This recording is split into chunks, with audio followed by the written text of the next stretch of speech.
In this short video, I'm going to show you how to make clickable text in Wix.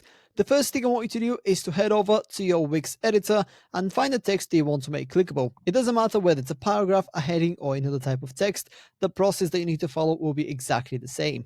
So as you can see on my screen right here, I have a paragraph that I want to make clickable. So the first thing you want to do is click on the text you highlighted, and then above or below it, you will see a bunch of different buttons appear. I want you to click on this link button right here. Click on that.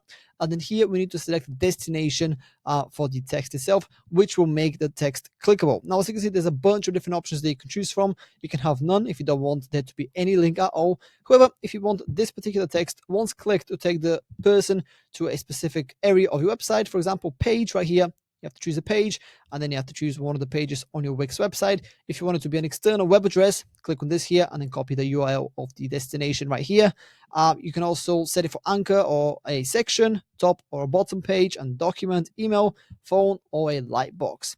In my case, I want it to go to the menu, and then I want it to be in the current window. So I'm going to click on done right here.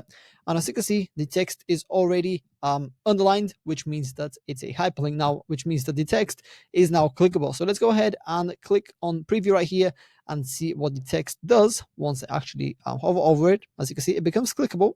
And if I just click on it, let's see where it's going to take me. It should take me to the menu because that's where I set it. And yeah, as you can see, it's taken me to the menu. And yeah, that's pretty much it. That's how to make clickable text in Wix. If you have any questions, please let me know down in the comments below, and I'll do my best to help you out.